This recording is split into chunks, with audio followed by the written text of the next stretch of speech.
Banks thrive when people make mistakes. They rely on them. Every time you sign a loan without fully understanding it, a banker smiles.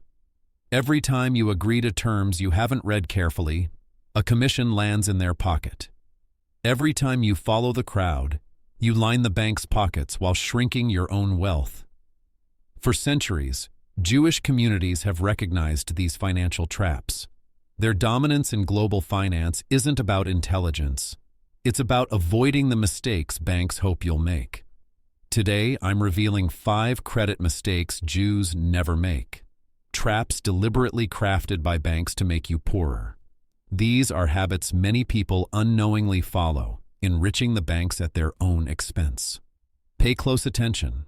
The 4th mistake is the most costly, and the one that ensnares most people, probably even you. Shalom, I'm Rabbi Joseph. For over 20 years, I've studied the principles that allowed my people to thrive even through the harshest trials. Today, I share this wisdom with you. Mistake number 1, Jews never make: borrowing for things that lose value. Banks love this. It's their bread and butter.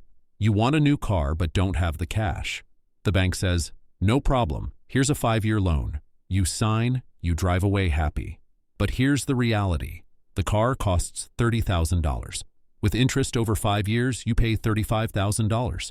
Meanwhile, the car's value drops by 50%. At the end, you've paid $35,000 for something now worth $15,000. You lost $20,000. The bank earned $5,000. Everyone's happy, except you. The Talmud advises, never go into debt for things that depreciate, only for what appreciates. Jews strictly follow this rule. Loans for apartments that increase in value are fine. Loans for cars, phones, vacations, or furniture? Never. Here's the math banks don't want you to see. Borrow for depreciating items for 20 years. Cars, appliances, phones, furniture, and you could pay $3,000 in interest per year.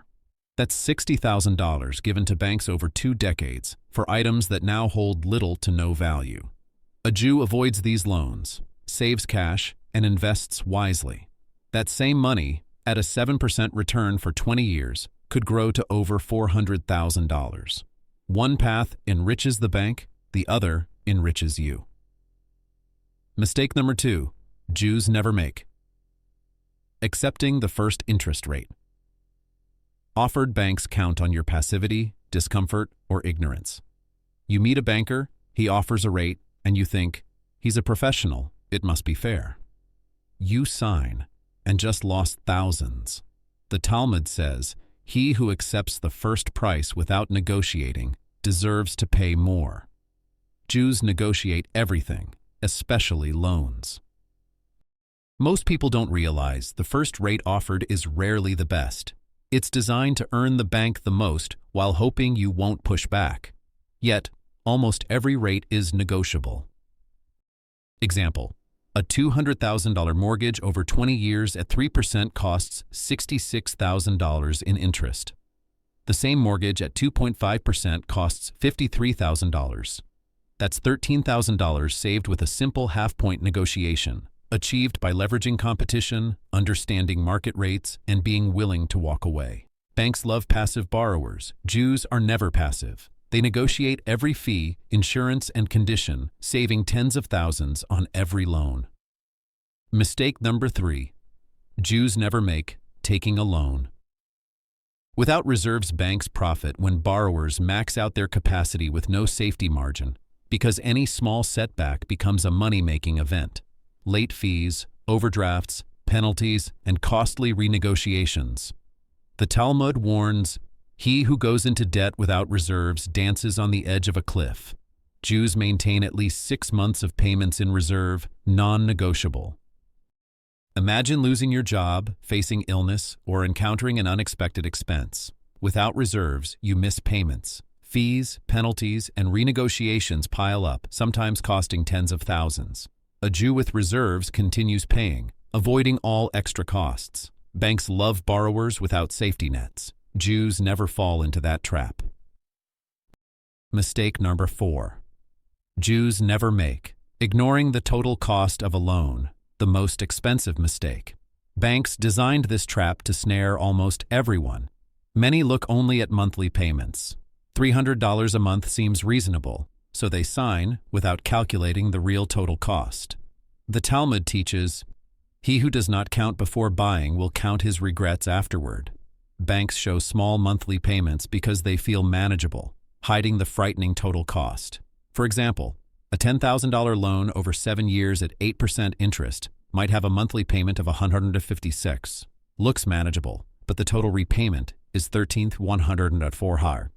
That's $3,104 in interest, over 30% extra. Smaller loans are worse.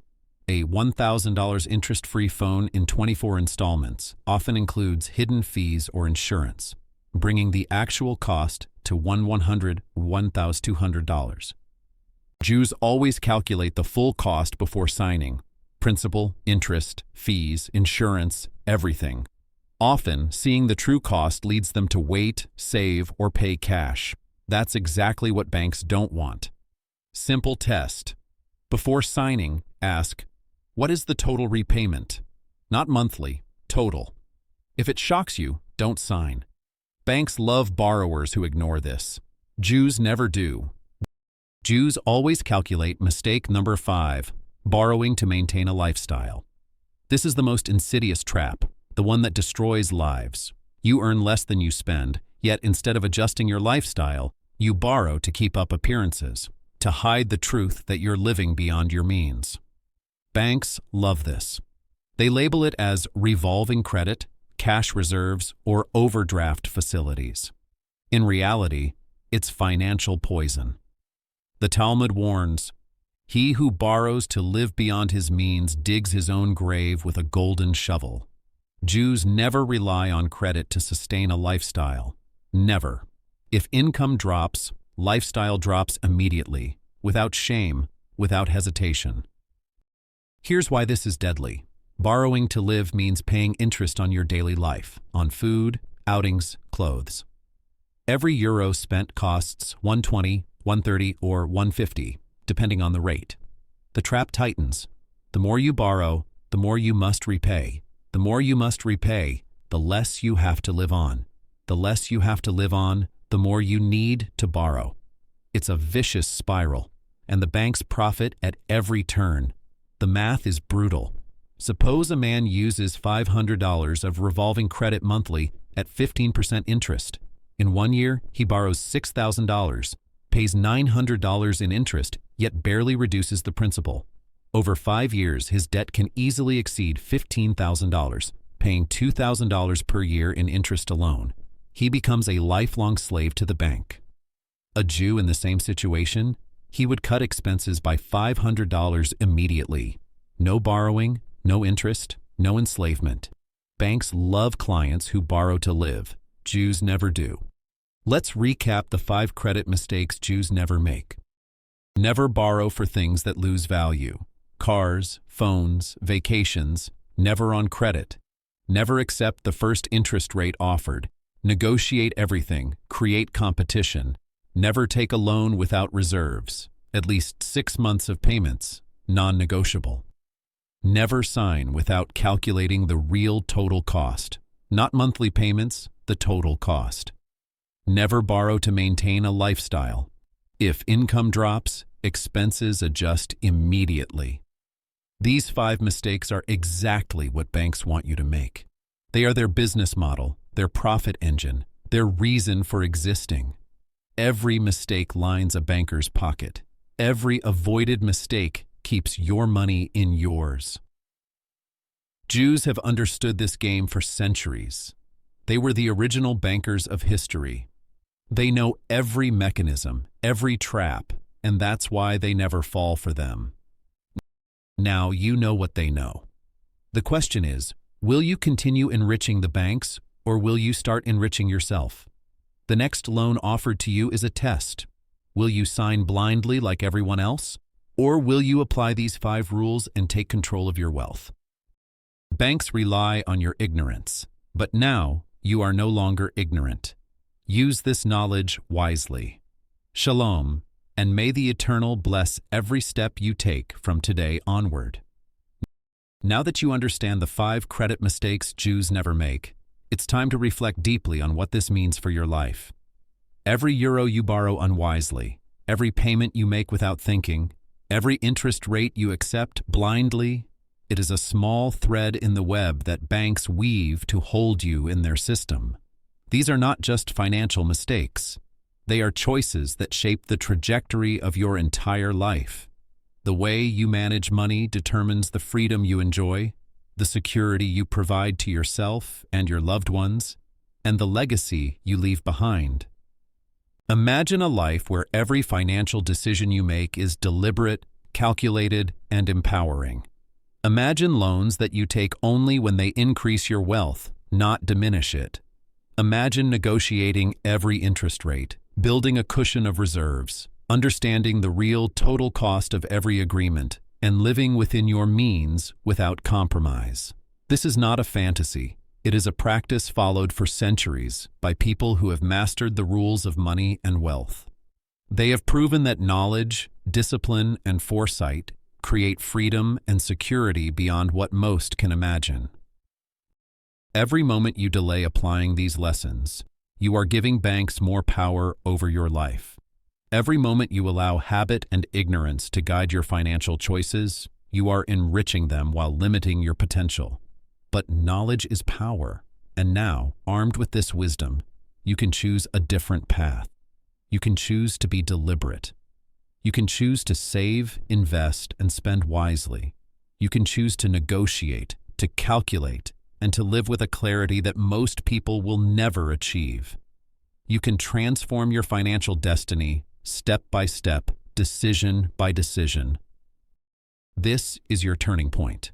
The moment to stop giving your wealth to the system that thrives on your mistakes. The moment to take responsibility for every cent you earn, every cent you spend, and every decision you make about borrowing and credit. The principles are simple, yet the results are profound. Avoid loans for depreciating items, never accept the first offer, always maintain reserves, calculate the total cost, and never borrow to maintain a lifestyle beyond your means. Follow these rules relentlessly, and you will see your financial freedom grow exponentially over time. Remember, wealth is not just money. It is control over your life, your choices, and your future. Every lesson you implement from today is a step toward independence, confidence, and the ability to conquer challenges that would have once seemed impossible. It is the difference between living at the mercy of a system designed to profit from your mistakes and creating a life where you prosper on your own terms. The knowledge is in your hands, the power is within you, and the results are waiting to be realized. So take action now. Be disciplined, be vigilant, and be unstoppable. Let every loan, every purchase, and every financial choice be a conscious decision that builds your wealth instead of diminishing it. Master these 5 principles, and you will join those who understand the game, who do not fall into the traps, and who rise above the system. And now, for the next step on your journey of empowerment, knowledge, and financial mastery, make sure you stay connected and continue learning. Subscribe to Rise and Conquer and become part of a community dedicated to taking control, achieving greatness, and mastering every challenge life throws your way. Together, we rise, we conquer, and we create the future we deserve.